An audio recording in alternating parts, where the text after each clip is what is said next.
I have just launched a mastermind called the Circle of Influence, where I'll be taking you under my wing to show you how to build a platform online that generates an income for you so that you can have more freedom in your life. I'm also going to show you how to become a powerful influencer online so that you can score interviews and so you can get exposure on major publications and platforms. And I'm going to even show you how to build these platforms yourself, such as a website, a podcast, a YouTube channel, and a social media following so that you can get your message out there to millions. I'm also going to show you how to network with other incredible leaders online so that you can interview them and so that you can collaborate with them and really show you how to refine your story so you can share it in an unforgettable way to score more interviews, to score book deals, and to gain more speaking opportunities so that you can become a powerhouse leader.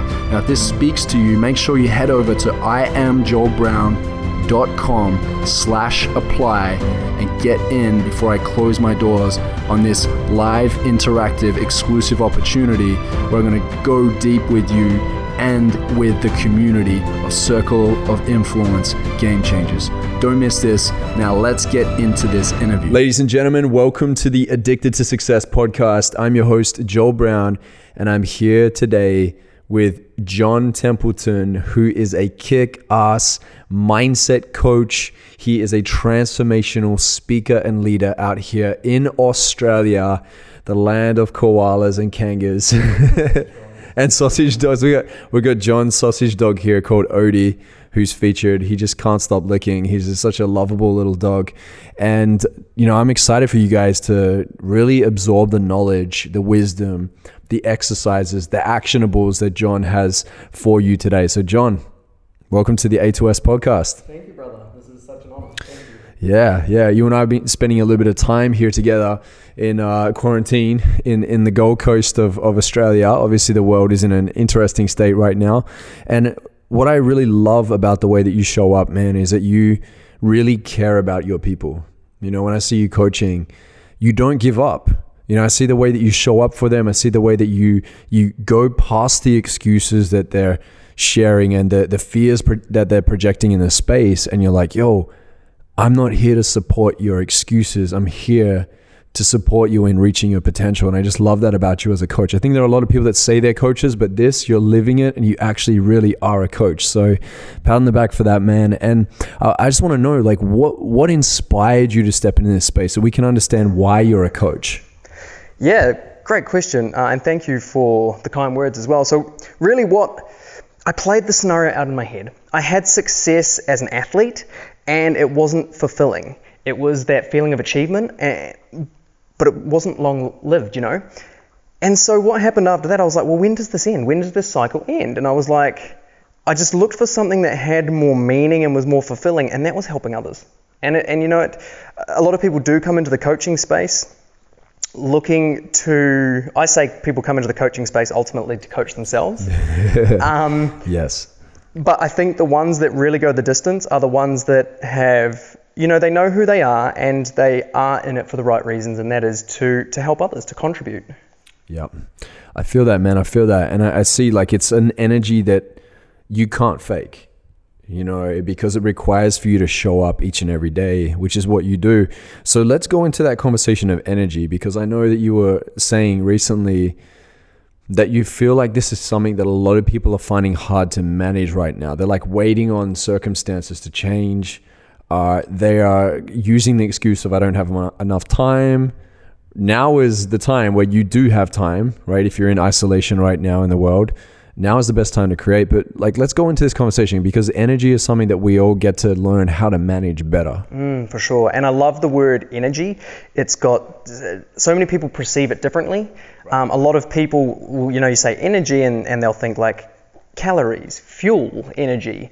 And then you say energy to like people who are more spiritual, more live in the ethereal world, and it's the fabric of reality, what the world is made up of.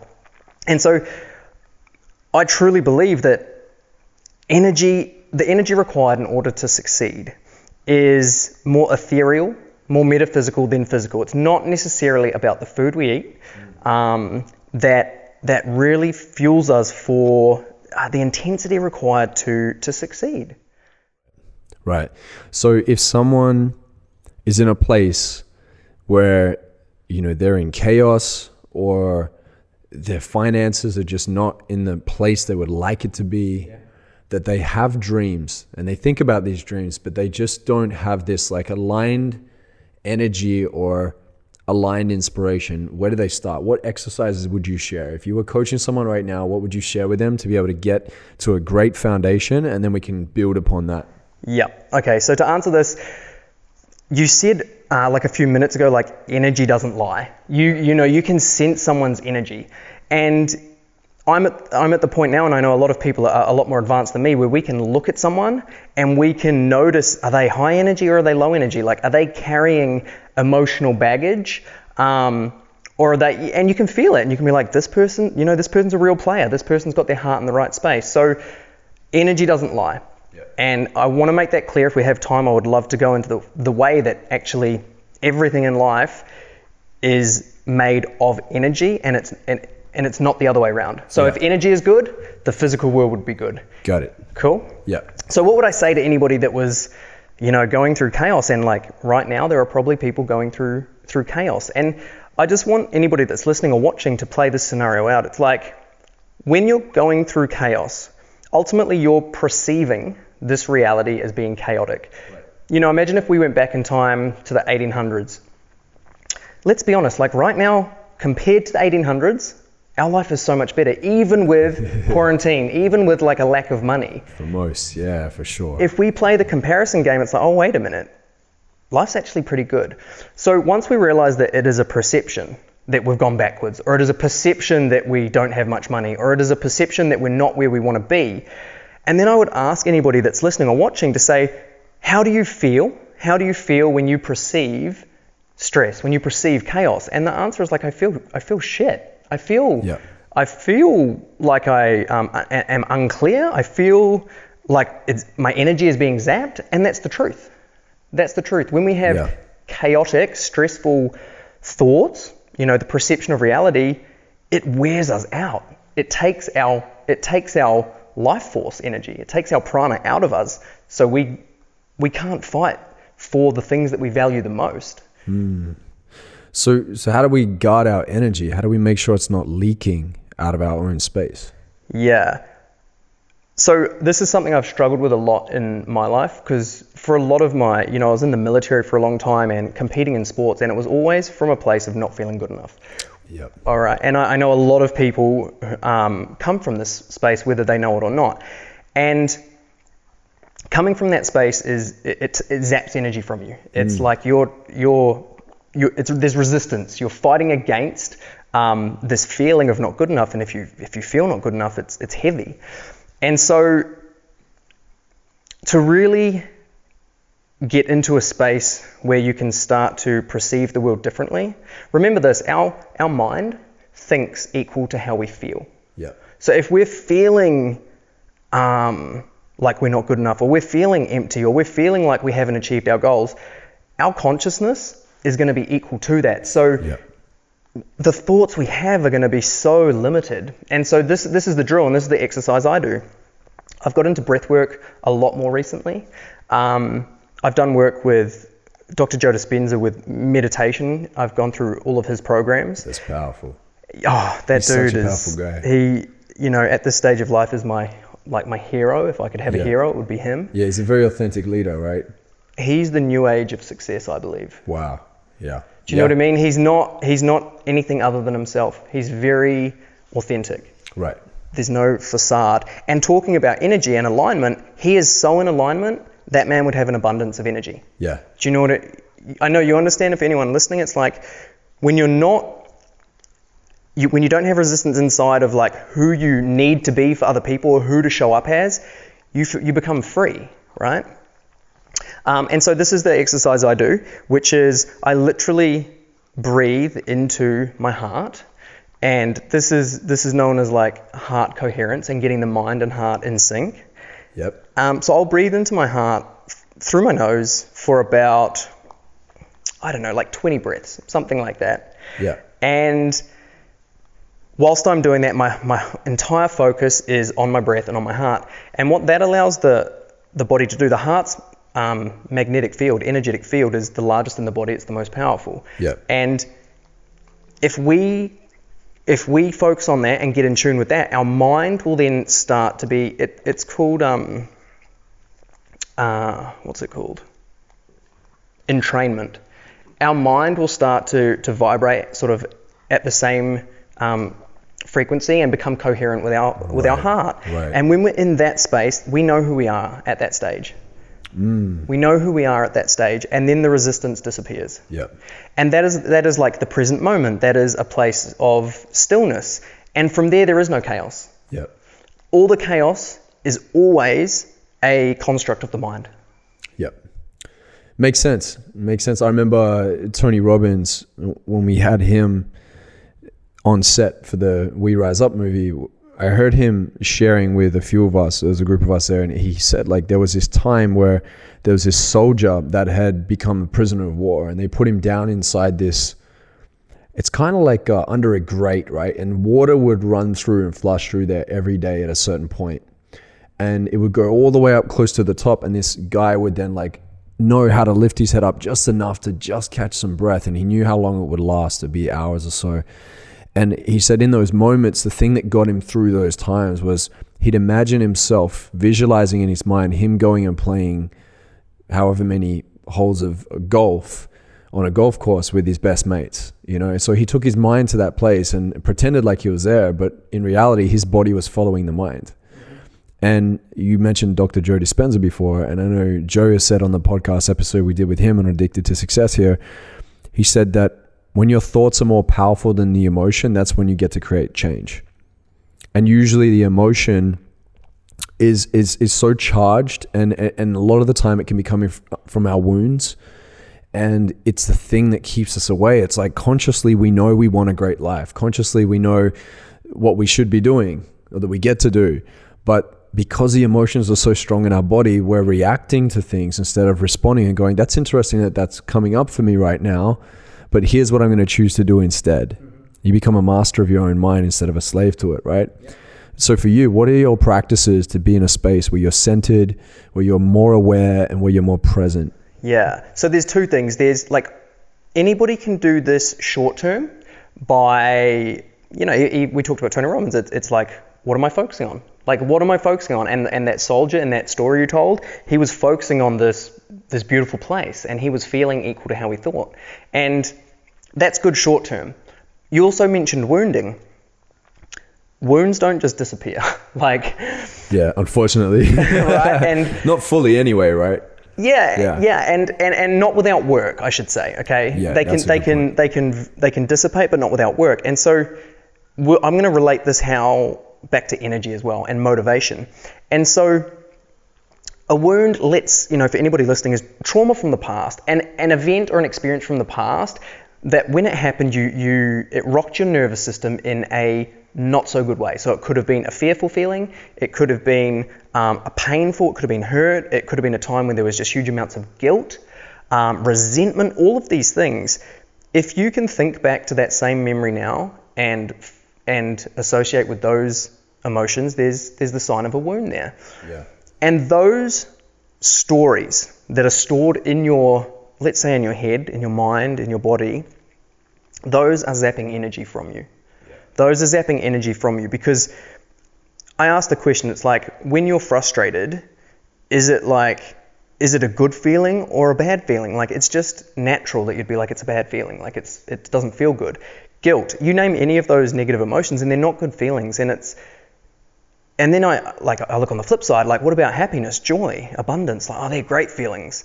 It's like, okay, who could be more successful? Someone who had all of these negative feelings inside them, or someone who had all of these positive feelings? And it's pretty obvious, like, you'd be able to do so much more with these positive feelings. You just feel light and feel free. Yeah. And so if we do not heal the wounds and the trauma and finish these stories, then we're always going to be wasting energy to some degree on them. Amen. Yeah. And so we need to heal our trauma if we want to be highly motivated people.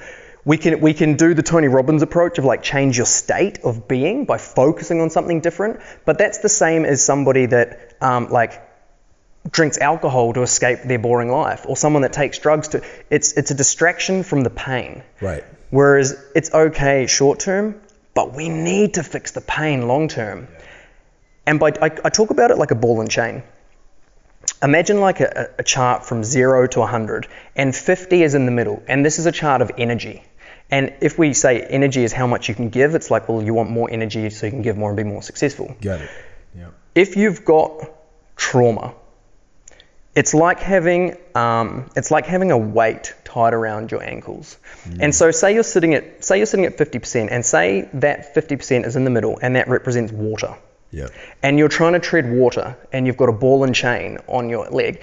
Like, people are struggling so hard just to stay above water, okay? Whereas we work on the wounds, we remove that ball and chain, all of a sudden it becomes effortless, easy and light, and we can start to like go up on the chart from the middle up to 100%. Yeah. Yeah. And so to become a high energy being, remove the ball and chain. Yeah, there are things that are putting a damper on your frequency. And the things you want in your life, you need to be a certain frequency in order to be able to match it and get it, right? Mm-hmm. But we keep wanting it, but we're not doing the wound work. We're not going deep enough. You know, I said something at an event, it was on a panel, and it turned into this huge quotable, and a lot of people were sharing this after we chopped it up into a quote and shared it online. And I said that a lot of people say that toxic people are the biggest energy drainers, but the biggest energy drainer is trying to be someone you are not. Mm-hmm. That you are not meant to be. That's right. And I think what we often do is, instead of paying attention to our wounds, right, becoming aware of it, acknowledging that it's even there, and then nurturing it and doing the processes, utilizing the tools, getting the mentorship, having the breakthrough sessions, whatever we need to do in order to transform that wound and turn that pain into your power. Instead, we're often going to other things, trying to shortcut. So many people trying to shortcut their success. Yeah, it's like avoidance, deflection, pretending that it's not there, like hiding from it, going, no, like I don't need to do this. I was having a conversation with a girl this morning, and I said, like, when she said, like, I just want the strategy I want, and I'm like, you are in egoship. Yeah. You're not in ownership. Yep. Like, I literally just made it up on the spot. But she's like, oh, egoship, what's that? And I'm like, it's when you think you don't have to do the work because you're trying to bypass it. I said, I'm okay with owning the fact that I've got work to do. That's why I am where I am today. And that's why you, John, are where you are today, and you get to be a leader, is because you took ownership. You weren't in your egoship of, oh, no, that's okay, I can bypass this, I'm bigger than this. Being in bypass mode doesn't mean you're bigger. It actually means you're weak, because you're not willing to do the work. Yeah, face the shadow. Yeah. And I don't know if we'll have time to dive into this, but you just said some things there that really like meant things to me. It's like, so when we are growing up, we see things and we associate them, like as a child, we associate them as good, and we're like, you know what? That I like that. I'm going to make that part of my personality, right? And this becomes our ego, our identity. That is me. Yeah. But a lot of people don't look at the other side of that. We also reject behaviors, and it's like, oh, I don't like that. That's not me. And that saying that's not you is also part of your ego, right? And that's your shadow side. And when there are people that believe they don't have to do the work per se, they're ultimately not looking at their shadow side. And we don't even know it's there because we've rejected it for so long. Yeah. And it's not until we look at that part of ourselves that we have repressed or rejected, because again, that's resistance. Yeah. And you look at, quite often, I'll tell you a really recent story, people's like physical bodies give so much insight to a person's soul and where they're at on their journey. Yeah. And I don't know if you can see that scarring on my arm. I don't know if you can see that line there. It's like a little bit of scarring. Right, it's almost gone, right? Yeah. That used to be a big scar. And it was at a time in my life when I was trying to be someone I wasn't. I was trying so hard, and every day, you know what? It was my normal. I thought that's who I was. And this will resonate with a few people, because a lot of people don't know when they're being their true self or when they're faking it or being someone else. Yeah. And so I was getting up every day and I was forcing myself to be some way. And it wasn't until I surrendered and was like, who am I really? And I was doing my breathing drills and I was like, who am I really?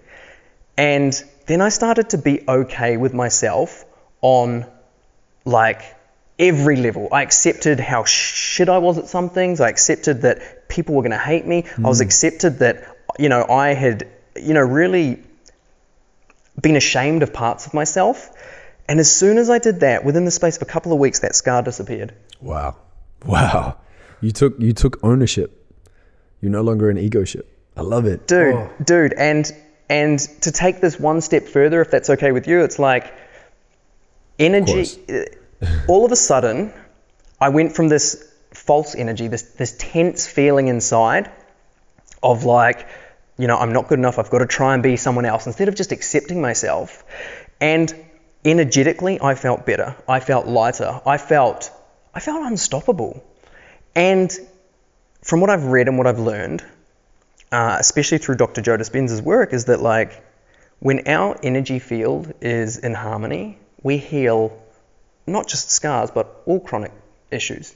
Yeah. And so that's why now when I talk about health, when I talk about energy to, not ethereal energy, but your energy to get up and be motivated and do work, it is all a byproduct of ultimately how we think and feel about ourselves. Yeah. Oh, for sure. On a repeated basis, right? Every day, consistently. That becomes part of our identity when we keep showing up in it. Yeah, and you're exactly right. And the truth is, it's effortless. Yeah. It's effortless to be yourself.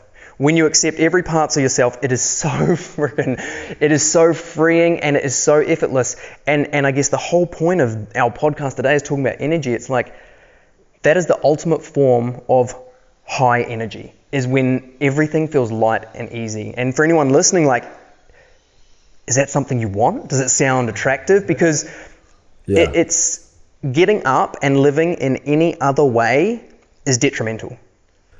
Yeah, and I think also believing that you can actually have that, right? That you're worthy of having it. I think a lot of people don't quite get that part there where they're like, oh yeah, I think that life is just for the top 1% that have been magically gifted this. And it's not true. No.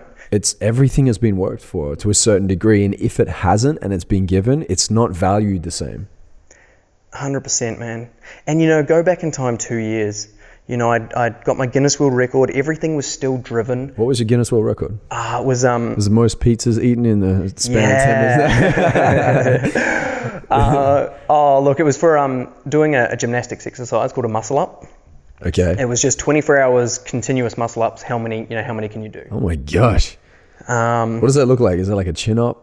Yeah, so it's on the gymnastics rings. You're holding the rings, and it's a strict muscle up. So you pull yourself, so you're like hanging, you pull yourself up, so the ring's around your chest, and then you transition, so you roll over the top of the ring, and then you press, so you finish. Kind of like a dip, like you straighten your arms up. Yeah, so it's like a pull up and a dip together. I just want to talk about 2 years ago, the fact I was not a high energy being. And so this is possible for anybody. Yeah. I was forcing success to happen. Right. Okay. And it doesn't feel great, and it will wear you out, and it is not healthy. Yeah. So I just want to say 2 years ago, it's all that. It might not sound like long, and it's not, but that's 2 years of daily effort. Meditating every single day. Right. Asking questions about myself every single day. So for anybody listening who wants to feel that feeling of just being so light and in alignment and like, this is who I am, I'm so proud of every like cell in my body. And remember, go one step further. The byproduct of that is whatever success you want, because there's no resistance. You're just being you, and you're going to be you in all your glory, which is your potential is unlimited. Yep. So that's the first thing I'll say is like, it's possible for anyone. Now, why would someone be not disciplined? I put it down to 3 things. I always bring it back to 3 things. You've got incongruent or misaligned values. Mm-hmm. As you know, values are things you go after. They're important to you. And there are a few ways values can trip people up. If you lack clarity and you don't know what you want, you've got misaligned or incongruent values. Right. And obviously you're wasting energy if you're confused and not clear. So that's one reason people aren't disciplined. They just don't know what they want. Another one is they've got limiting beliefs of themselves. So they don't believe they're good enough to achieve it, and so they don't put much effort in and they don't succeed, and they've not succeeded a few times and just get down on themselves, and they're like, well, I'm just gonna eat shit food, and I'm just gonna not look after myself. Right.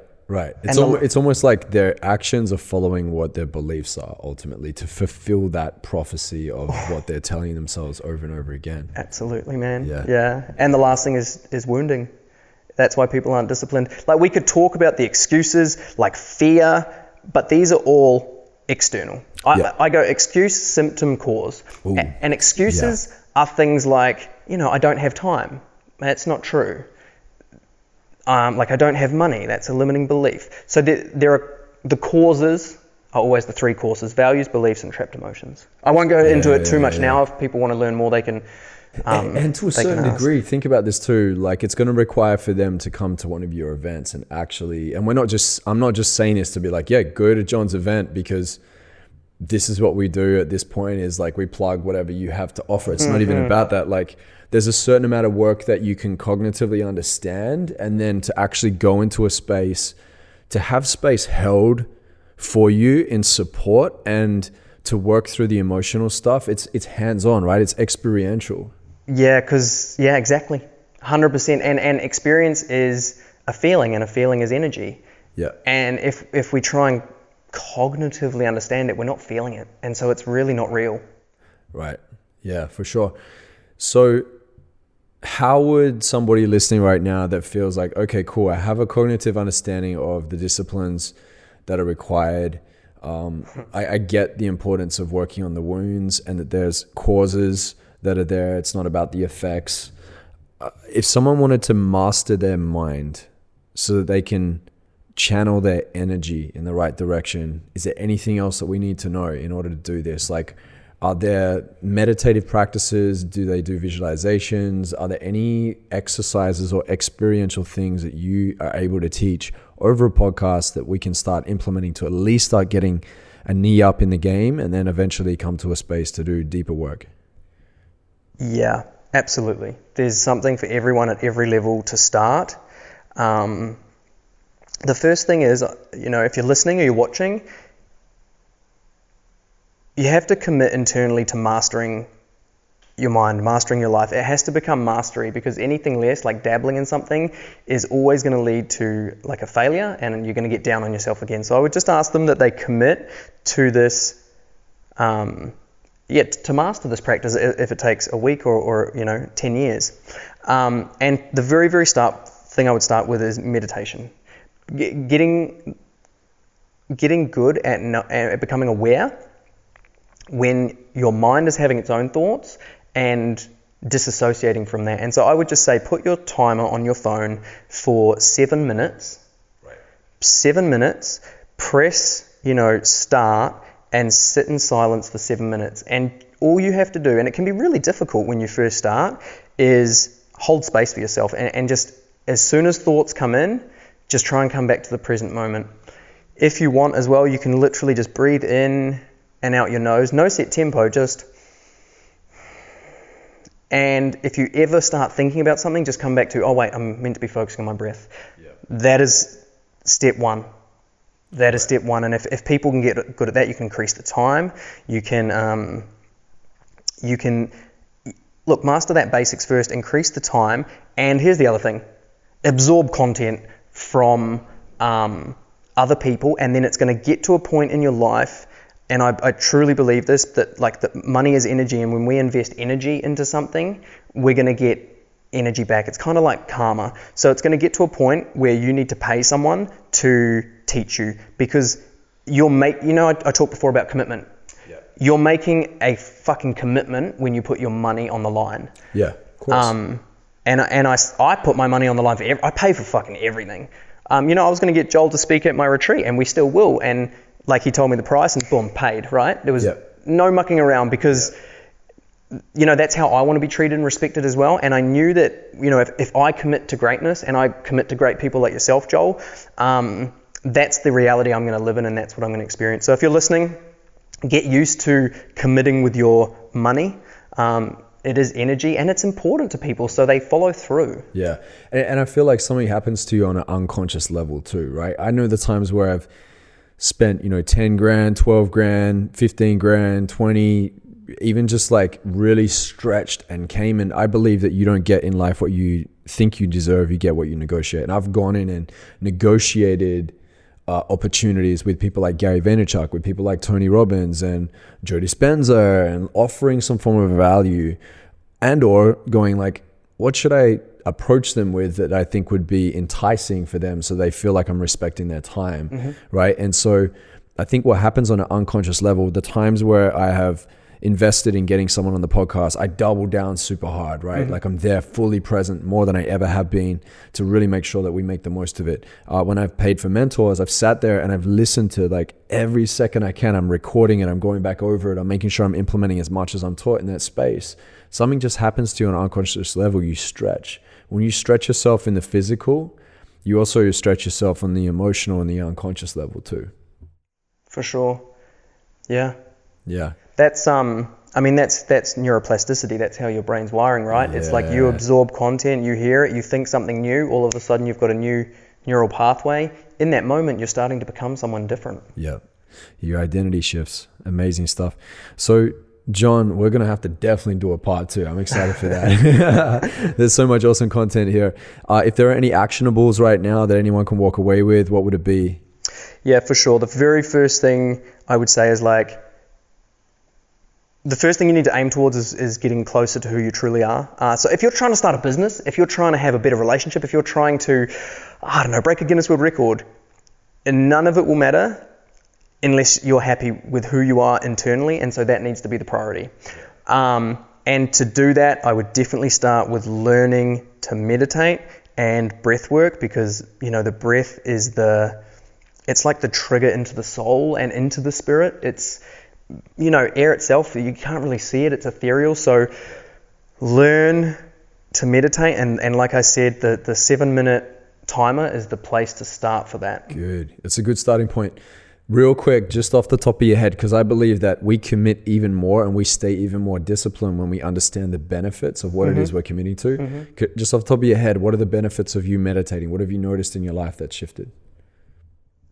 Energy, like freedom, emotional freedom from all past traumas. I would say energy. Yeah. I just become a high energy being. I can see, I have clarity.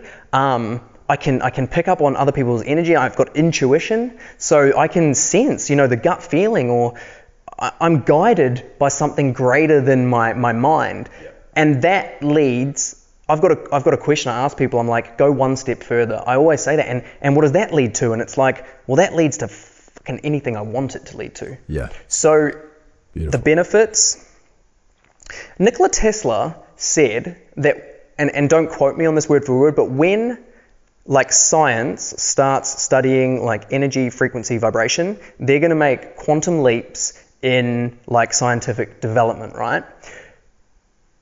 I truly believe that because I've experienced it. When we start playing with energy, and this might sound a bit hippy-dippy, bit kooky, when we start to play and master energy and the fact that as humans we can like manipulate reality through thought and feeling alone, everything changes. It's no longer about the food we eat or the pills or the exercise. It is about our belief and how we feel. And Arnold Schwarzenegger also talked about it with building his body. He was the like 7 times Olympia because he believed in it so much. Yeah, I mean, you were talking to me about this whole jar exercise, right? Where you had living organisms in a jar and you like speak ill to it or like negative words, and then it kills it. Basically, we know this, right? We've seen it. The test. There's a Japanese guy, I can't remember his name. Emoto, right? Did this whole thing where he spoke to plants, negative to one, water. Gratitude for the other, and then it changed. Yeah, water, right? And then they do it with plants too. I think that ultimately, at the end of the day, our words become our world, and we've got to be really careful with the words that we speak. What affirmation or like mantra do you live by? Yeah, I've got a new one, and look, I'm not religious, but twice I've prayed to God in my life. Like it's times of like desperation where I've just prayed to God and I don't know where it's come from, but I have. And both times my prayers have been answered. And I mean like, not coincidentally, I mean, they have been freaking answered. And Funny, my current... funny that. Yeah, it's like, there is more to this... there is more to this world and life and universe than we know. And so my current mantra is I have faith in the grace of God. And when I say God, I don't mean that as a person. I mean that as in, I look at God as in what is nature, energy, like the I don't even want to say the universe, because the universe is almost a physical realm almost. So it's like I have faith in the grace of what is. Yeah, of this ultimate energy. Yeah. That created all that it is. Yeah, it's pretty insane, man. And it's funny how like in those times of despair, it's like that's where your soul goes to. Is like, go connect with the creator, right? Like there's got to be something there. I don't believe that we're just dancing with our DNA, that we just popped out of like, you know, this evolution from millions. I mean, it's up for debate. Like we could go into this forever. Science is very flawed. Yeah. I don't think science disproves God. I think ultimately it proves there is God because it's created, and there's like science is like the elements and everything that's brought into it, and there's a chemistry to creation. I think it's so beautiful. This is definitely another podcast conversation, and I see your mind. You're I'm like about to launch with something. Boom, boom, boom. Share that line, and then we're gonna wrap this up. Okay, it's not that profound, but science proves what already is. Science doesn't come up with anything new. It just allows science is how humans understand what already is. Yeah. Absolutely. Oh, I love this. All right, man. Well, I really appreciate you jumping in. How can we find you online? John Templeton Official. Okay. So JOHN TEMPLETON Official. That's on Instagram, LinkedIn, Facebook, YouTube, website. It's all under one line. I love how precise you were with spelling your name. You know, I've had guests on here and they're like, start spelling their name and they're stumbling. I'm like, do you know how to spell your name? And they're like, I've been saying it for all of my life, but for some reason I'm just like tripping up on this. It's happened like 3 or 4 times, but I love it, man. Awesome stuff. So make sure you follow John. John has incredible content, super inspiring, keeps you up to date with everything transformational and inspirational, all around great guy. John, to wrap this interview up, I want to ask you this question here. If you were to deliver your last 30-second speech to the world, what would that last 30 seconds sound like? Whatever you do in life, do it from a place of wholeness. Yeah. And there's nothing wrong with, I would say there's nothing wrong with going after everything you want, because when it comes from wholeness, it's always going to be good. So you cannot be selfish and stuff. And just know that when you come to that place of wholeness, that all of your stresses, all of your worries go away, and that it is a very beautiful way to live and create and do this crazy thing called life.